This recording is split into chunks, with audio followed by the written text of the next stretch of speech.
네, YTN 뉴스파이팅 김영수입니다. 3부 순서 이어가겠습니다. 국민의힘 비대위원 또 경기 포천 가평의 김용태 의원 나오셨습니다. 청년 유감 정치권 현안 살펴보겠습니다. 어서 오십시오. 네, 안녕하세요. 김용태입니다. 네, 김용태 의원님. 먼저요. 왜냐면 지역구가 경기 포천 가평이잖아요. 예. 네, 며칠 전 전투기 오폭 사고가 있었습니다. 그렇습니다. 예. 네, 포천 주민들 피해도 컸고요. 예.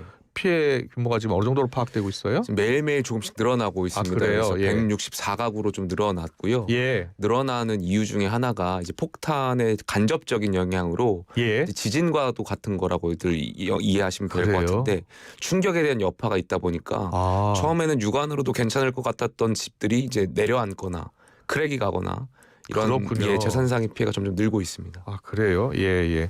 지역 주민들 충격도 컸을 거고요.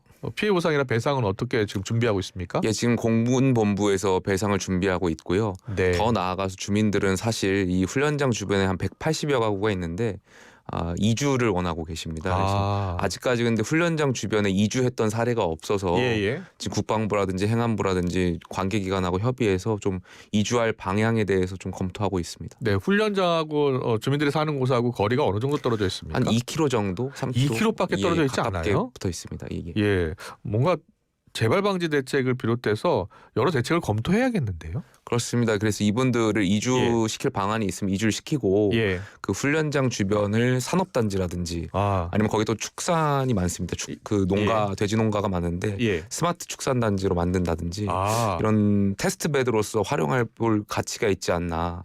전국에 많은 훈련장이 있을 것이고 그 주변에 소음 피해라든지 여러 가지 갈등들이 있을 텐데 포천시 이동면 이 승진훈련장 주변을 좀 그런 테스트베드로서 한번 활용할 필요가 있지 않나 개인적으로 생각합니다. 그렇군요. 잘 들었습니다. 이 오폭의 여파가 그 피해가 지금도 계속 이어지고 있다는 소식까지 들었습니다.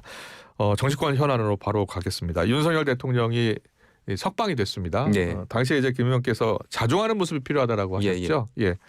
근데 그 이후로 윤 대통령이 이제 공개 행보는 자제하고 있는 것 같아요. 그렇습니다. 대통령께서 많은 참모분들의 조언이라든지 아니면 대통령께서도 그렇게 판단하시는 것 같은데 조용히 계시려고 하시는 것 같아요. 그리고 실제적으로 대통령을 만나고 오신 분들의 이야기에 따르면 대통령께서 많이 달라지셨다라는 표현들 많이 하시더라고요. 그래서 그런 것에 대해서는 또 기대를 하고 있습니다. 그렇군요. 구속 취소 결정이요. 이제 법원이 구속기한을 시간으로 해야 하고 공수처 수사권 의심의 여지가 있으니까 일단은 풀어줘야 한다라는 취지로 구속 취소를 했잖아요. 그 결정에 대해서는 어떤 생각이에요? 저는 뭐 여기에 대해서 두 가지 논점이었잖아요. 이제 구속 기간에 대한 걸 날로 할 거냐 시간으로 할 거냐에 대한 쟁점이 있고 이거는 아직도 계속 쟁점이 논란이 되고 있는 것 같고요. 두 번째는 공수처 수사 권한에 대한 수사 권한이 있느냐에 대한 논란이었었는데 사실 이거는 처음부터 예견됐었던 일인 거죠. 많은 형법학자라든지 이런 분들이 공수처의 수사 권한이 있느냐에 대한 지적들이 있었고 대한민국 대통령을 수사하는 일에 대해서는 이러한 논란에 대해서 이런 논란이 없도록 좀 수사의 완결성을 기했어야 하는데 공수처가 밀어붙이는 바람에 오늘날의 혼란이 있은 거라고 생각되고요. 더 문제는 이 판사께서 어쨌든 본안에 대한 판사시잖아요. 아무래도 1심에 대해서 이 공수처 수사 권한에 대한 판단이 대통령 수사에 대한 결과에도 영향을 미치지 않을까에 대한 개인적으로 생각합니다. 내란 재판 1심 재판관이에요. 그렇군요. 그런데 어제 보니까 천대엽 법원행정처장이요. 검찰이 즉시 항고를 해야 하고 상급신의 판단이 필요하다라고 했어요.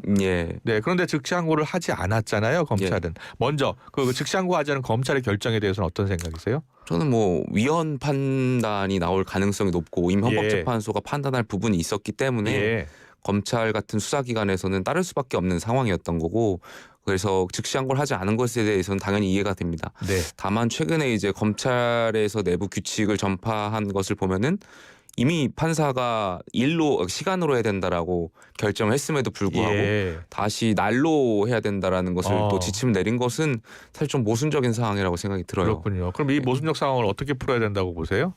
뭐 어제 뭐 관련해서 법원에서도 뭐 대법관이 나오셔서 말씀하셨지만 여러 가지로 저는 검찰이 지금 상황에서 이 규칙이라든지 법원이 판단한 부분에 대해서 좀 사법적 미비를 검토해야 될 보완할 필요가 있지 않나 생각이 듭니다. 가령 이제 일로 한 것을 날로 그 시간으로 한 것에 대해서 좀 검토를 해야 되지 않을까 생각이 듭니다. 그럼 법원행정처장이 어제 즉시 항고해야 한다는 그 입장에 대해서는 어떤 생각이 있습니까? 그건 아마 이제 이 검찰이 법원의 판단이 있음에도 불구하고 계속해서 날로 계산하려고 하는 측면이 있다 보니까 네. 법적 불안정성에 대해서 취지로 말씀하신 거라고 생각이 들고요. 예. 이미 법원에서 이제 판단이 있었기 때문에 예. 오히려 검찰이 법원 판단에 맞춰야 될 필요가 있지 않나 아, 그래요? 생각이 듭니다. 예. 예. 예. 시간으로 결정을 했었고 예. 여기에 대해서도 논란이 있긴 하지만 예. 확립된 판례를 대법원 그 어떤 상급심에 대한 판례를 만들어야 할 필요성에 대해서 어제 대법관 그 법원 행정처장이 말씀하신 걸로 저는 개인적으로 이해했는데 예. 예. 어찌 되었든 검찰이 법원 판단에 있어서는 존중할 필요가 있지 않나 생각합니다. 그렇군요. 그러면은 원래 즉시항고 기간이 7일까지이기 때문에 내일까지 이제 할 수 있다는 겁니다. 그러면 김용태 의원께서는 즉시 항고를 해서 정리해야 된다는 입장이십니까? 아닙니다. 저는 그거는 검찰이 알아서 판단하겠지만 검찰이 알아서 판단해야 된다. 뭐 판단이 있었고 또 그 예. 위헌 논란이 있기 때문에 네. 어제 법무부 장관 대행도 즉시 항고를 하면은 위헌이라는 표현을 하셨잖아요. 예, 예. 그렇기 때문에 즉시 항고는 어렵지 않을까. 그렇게 보시는군요. 당장 네. 오늘 뭐 결정을 검토 중인 걸로 알고 있습니다. 예, 김석우 법무장관 직무대행은 부당하지만 즉시 항고하면 위헌이 될 것이 명백했기 때문이다라고 주장을 했거든요. 예, 예. 예, 알겠습니다. 잘 들었고요. 민주당에서는 지금 심우정 총장 사퇴 안 하면 탄핵까지 고려하고 있다고 합니다. 자, 어떻게 생각하세요?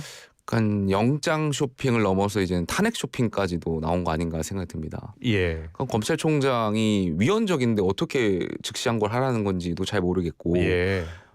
이 상황에서 검찰 탓만 하는 민주당도 이해가지 않고 일각에서는 이제 이재명 대표의 법원 판단이 있다 보니까 이런 법원 판단에 대해서 판사에 대해서 아무 말도 못하고 예. 지금 검찰한테만 뭐라고 한다라고 이제 이런 지적들이 있는 거 아니겠습니까? 네, 네. 심우정 검찰총장을 탄핵 소추를 발의한다고 하더라도 예, 예. 사실 탄핵 그 소추에 대한 근거가 예. 국민들이 봤을 땐 적절하지 않을 거라고 생각되고 예. 29번의 줄 탄핵이 있었지만 저는 대부분의 탄핵에 대한 근거가 없었다라고 생각해. 정치 탄핵이었잖아요, 민주당이. 예. 이미 오늘 이제 또 감사원장이라든지 중앙지검장에 대한 탄핵 여부가 결정이 예. 나올 텐데 예. 전 당연히 기각이 나올 거라고 생각이 듭니다. 예. 당연히 기각이 나올 것이다. 그렇습니다. 예. 뭐 제가 개인적으로는 예. 그 탄핵 소추문을 봤을 때 네. 중대한 법하자라고 읽혀지지가 않기 때문에 예. 저는 민주당이 계속해서 예. 29번에 줄탄핵한 것에 대한 증명을 오늘 헌법재판소가 해주지 않을까 생각합니다. 아, 그렇군요. 어제 법사위에서 오동훈 공수처장 나왔었잖아요. 예, 예. 네. 그래서 오동훈 공수처장 사퇴를 요구했더니 적법한 절차였다라고 했어요. 예. 약간 적법한 절차였는지에 대해서는 글쎄요. 그 수사 권한이 있는지에 대해서부터 논란이 있었던 거잖아요. 예, 예. 그러니까 처음에 이 대통령이 계엄과 관련해서 권리남용에서 시작해서 네. 이 내란죄 여부까지 공수처가 너무 큰 영역까지 확대한 것이 오늘날의 논란이 자초하게 됐는데 네. 그 지점에 대해서 적법 절차였는가에 대한 부분은 다른 생각도 있을 거라고 생각됩니다. 예. 개인적으로는 적법한 절차라고 보세요? 그러니까 이게 한 번이 아니었잖아요. 수사 네. 권한에 대한 논란이 있었고 예. 또 영장을 서부지법이냐 중앙지법이냐에 대한 논란이 있었고 예. 사실 공수처법을 해석을 하면은 예. 서울중앙지법에 신청하는 것이 맞는 것이고 관례적인 것인데 예. 그걸 따르지 않은 것에 대해서도 과연 절차에 맞는 것이라고 할 수 있을지 예. 저는 개인적으로 여기에 대한 다른 생각이 있다라고 생각합니다. 국민의힘은 사퇴 요구를 계속 하고 있는 거 아니에요? 그렇습니다. 저도 뭐 오동훈 처장의 개인적으로 거취를 표명할 때가 왔다라고 생각이 들고 예. 지금 그 저희 당에서도 그렇고 뭐 다른 당에서도 공수 폐지 법안이 지금 발의가 된 상황 아니겠습니까? 예. 발의가 아니라 발의 중인데 개혁신당 말씀하시는 거죠? 저희 당에서도 이제 박준태 의원께서도 이제 발의를 하셨고 예. 관련해서 저는 민주당도 여기에 대해서 부정하지 않을 거라고 생각합니다. 공수 그래요? 폐지에 대해서 예. 민주당도 여러 논의가 있는 걸로 알고 있고 예. 지금 공수처의 수사 역량이라든지 이 공수처가 처음에 시작될 때 사실 선거제와 연동형 비례 선거제와 관련해서 반대급부적으로 생긴 측면이 있기 때문에 예. 졸속으로 생겼다라는 비판을 지금 많이 받는 것 같습니다. 네.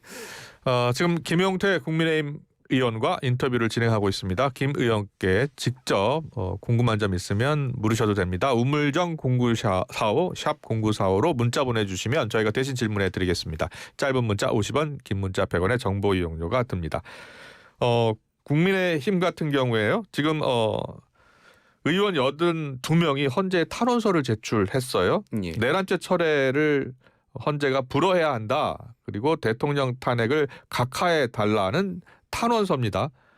혹시 탄원서에 김용태 의원도 서명을 하셨습니까?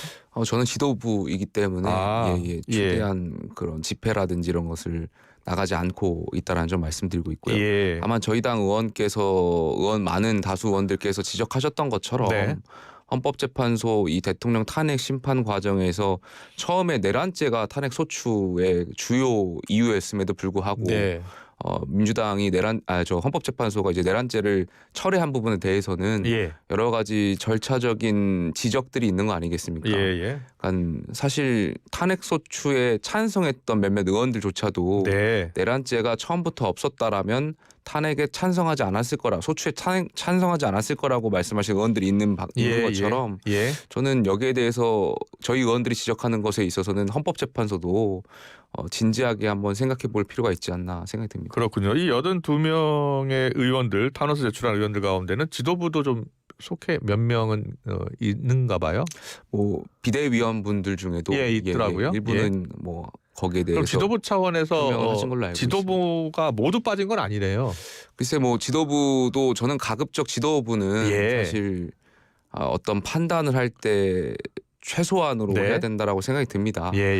각자 지도부에도 이제 개인 의원들이 그럼에도 불구하고 이제 판단을 하셨을 거라 생각하고 있고 어찌되었든 당 3역 4역은 여기에 대해서 좀 신중한 생각을 가지고 계신다라고 말씀드리고 싶습니다. 알겠습니다. 반면 민주당은 지금 12년 만에 천박 농성에 나섰고요. 매일 국회에서 광화문까지 도보행진하고 있습니다. 장외전에 나선 모습인데요. 거기에 대해서는 어떤 생각이세요? 저는 민주당도 자중해야 할 시점이라고 생각 들어요. 매일 민주당도 대통령한테만 뭐라고 하는데 오히려 이재명 대표라든지 민주당 의원들이 지금 장외 집회하고 이런 것들을 좀 자제할 필요가 있지 않나 생각이 들고 헌법재판소가 어떤 결정을 하든지 여당이든 야당이든 여기에 대한 승복하는 것이 굉장히 중요할 텐데 오히려 야당이 승복하지 않는 거 아닌가 이러한 생각이 좀 들고 민주당도 이 사건을 이재명 대표의 어떤 개인의 이익을 위해서 이용하지 말아달라는 말씀을 드리고 싶습니다. 개인을 이용해서 개인의 뭐 조기 대선을 염두에 두고 어쨌든 대통령직을 방탄으로 이용하시려는 거 아니겠습니까? 관련해서 재판이 이재명 대표와 관련해서 여러 혐의들이 재판이 진행 중인데 그럼에도 불구하고 뭐 불소추 특권을 말씀하시는 것도 있었고 여러 가지 여기에 대해서 개인적으로 이용하는 거라고 저는 생각이 듭니다. 최근에 이제 윤석열 대통령 석방 이후 민주당을 비롯해서 야당이 이제 헌재 결정을 장담하지 못하게 됐다라는 관측이 나오면서 더 적극적으로 나서고 있다라는 그런 보도가 나오고 있는데 어떻게 보세요? 저는 뭐 여기에 대해서 민주당 의원들이 삭발도 하시고 하는 것 같은데 본인의 소신보다는 강성 지지층이라든지 이재명 대표 눈치 보기 위한 것 아닌가 생각이 듭니다. 지금 민주당 상황도 친명과 비명 간의 어떤 영향, 최근에 이재명 대표가 그 본인의 불체포 특권이 통과되는 그 과정에서 비명계와 어떤 검찰과의 커넥션이라고 할까요? 뭐 이러한 뉘앙스의 발언을 한 것이 민주당에서 상당한 파장을 일었다라고 생각이 듭니다. 그런데 여기에 대해서 어쨌든 친명과 비명 간의 복잡한 갈등이 있는 것이고 그 상황에서 애매모호한 분들이 뭔가 이재명 대표라든지 강성 지지층들의 눈치 때문에 그런 좀 행동들을 하시는 거 아닌가 생각이 듭니다. 그렇게 보고 계시는군요. 국민의힘은 야당에 대응하는 장외투쟁 맞불 집회는 하지 않기로 했는데요. 보니까 60여 명의 의원들은 앞으로 이제 5명씩 헌재 앞에서 릴레이 시위를 한다고 하네요. 저희는 지도부는 참여하지 않는다라고 말씀을 드린 바가 있는데 참여하지는 않지만 개별 의원의 행동은 막지 않겠다. 저희는 제한하지 않았고 그 기조는 12월 3일 날 있었던 일 이후부터 어떤 그 관저에 찾아가시는 분들이라든지 그런 과정에서도 지도부는 같은 판단을 계속 해왔었거든요. 저희는 뭐 그 집회에 지도부가 참여할 수도 없고 참여하지 않지만 그렇다고 개별 의원들에 대한 가이드라인을 제한하지 않겠다라고 여러 차례 말씀드린 바가 있고 이번에도 마찬가지입니다. 근데 어찌되었든 의원들께서 그렇게 판단하시고 활동하신다는 거에 대해서 지도부는 여기에 대한 어떤 생각이라든지 이런 것을 드리지 않았습니다. 예. 잘 들었고요. 이재명 대표 암살 제보를 받았다라고 민주당이 어제 이야기하면서 오늘 박지원 의원도 저녁에 본인도 조심하라는 문자를 받았다고 하더라고요. 그 암살 제보 관련해서 권성동 원내대표도 정치인에 대한 테러는 있어서는 안 된다라고 하면서 경호 인력 배치해야 된다라고 이야기했습니다. 이 야당 대표 암살 제보 관련해서는 어떤 생각이세요? 이재명 대표와 관련해서는 예. 그 테러 시도가 과거에 있었고 아마 그러다 보니까 민주당에서도 굉장히 심각하게 받아들이는 것 같고요. 네. 권성동 대표 말씀하셨던 것처럼 민주주의에서 어떤 특정 정치인들에게 그런 테러 시도라든지 이러한 것을 말로 옮기는 것 자체도 네. 저는 심각한 행위라고 생각되고 여기에서는 다시 있어서는 안 되는 일이라고 생각합니다. 예. 자, 헌법재판소 선고가 당초 이제 이번 주말 한 13일 좀 이루어질 것 같다는 관측이 많았었는데 예. 윤석열 대통령 석방 이후 좀 늦춰질 수 있다는 전망이 많잖아요. 어떻게 보세요? 늦춰지는 것처럼 느껴지죠. 그리고 당초 많은 언론이라든지 정치인들이 내일로 예상했었습니다만 사실상 내일은 어려운 것 같고 시간이 늦춰지는 것은 맞는 것 같고요. 다만 그것을 예측하는 것이 무의미한 상황 아닌가 생각이 들어요. 왜냐하면 뭐 많은 변수들이 계속해서 나오고 있는 것이고 그러다 보니까 뭐 선고 기일이 언제일 거라고 예측하는 것 자체가 큰 의미는 없을 거라고 생각됩니다. 김영철 의원께서는 어떻게 예상하고 있어요? 최종 선고를? 글쎄요.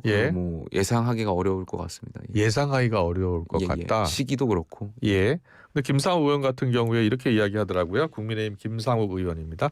정상적인 재판관이라면 8대0 인용 전원일치가 나온다. 윤 대통령 탄핵이 기각되면 죽을 때까지 단식하겠다라고 했네요. 지도부는 어떻게 이야기했죠? 저는 저희 당 의원들 비대위원장이 부적절하다라고 했죠. 저는 저희 당 의원들의 개인적인 발언이라든지 어떤 표결 행위라든지 이런 건 존중합니다. 다만 역으로 김상욱 의원께서도 저희 당원들에 대한 생각이나 왜 당원들이 거리에 나와서 지지층들이 나와 있는지에 대한 존중도 필요하다라고 생각이 들고요. 그 과정에서 발언을 적절히 해주셨으면 좋겠다, 지혜롭게 해주셨으면 좋겠다라는 생각이 있습니다. 네. 김용태는 지금 82명의 의원들 탄원서 제출한 의원들 서명은 하지 않았는데 그 의원들의 주장은 기각을 해달라고 하는 겁니다. 각하 말씀하시는 기각 각하 이야기도 있고요. 어떤 입장이세요?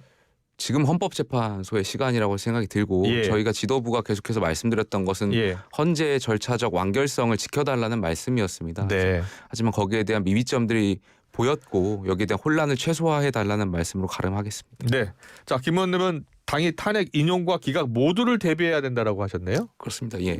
어떻게 대비를 해야 되는 겁니까? 선고가 언제일지 모르겠습니다만 언제 이번 달과 관련해서 많은 예측들이 있었고 그렇다면은 정당은 여러 가지 시나리오에 대해서 대비할 필요가 있고 저희가 어떤 감정이나 이런 것도 분명히 있겠습니다만 최대한 내려놓고 저희가 미래를 향해서 좀 고민해야 된다는 취지로 말씀드렸고 당이잖아요. 당이다 보니까 뭐 기각과 인용 가능성 모두 염두에 두고 그에 맞는 계획을 세워야 된다고 생각합니다. 가령 이제 기각이 됐을 때는 대통령께서 복귀하시는 것이고 여기에 대해서 저희 지지층들은 그렇게 생각하지 않겠습니다만 민주당을 지지하시는 분들도 불안함을 가질 수도 있고 이 불안함을 어떻게 해소할 것인지에 대한 플랜이 있어야 될 것이고요. 인용이 되었을 때는 말씀하셨던 것처럼 조기 대선이 있을 예정이고 그렇다면 어떻게 저희 지도부라든지 당 입장이 정해져야 되는지에 대한 방향성, 계획들을 모두 다 검토해야 된다는 말씀에서 드렸습니다.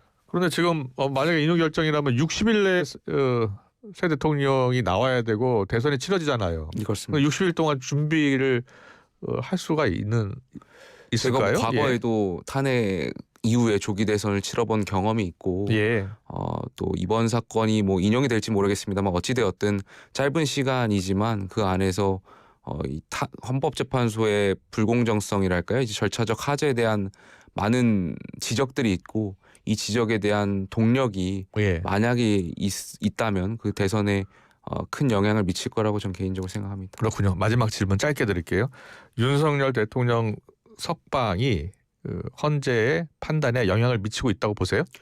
미치고 있다고 있는 부분이 있죠. 왜냐하면은 법원이 어쨌든 공수처의 수사 권한, 절차적 권한에 절차에 대해서 지적을 한 것이고 헌법재판소에 대한 절차에 대해서도 많은 지적들이 있으니까 여기에 대해서 헌재 재판관분들도 영향을 안 받을 수는 없을 거라고 생각이 듭니다. 네, 여기까지 듣겠습니다. 청년유감 김용태 국민의힘 비대위원과 함께했습니다. 잘 들었습니다. 감사합니다.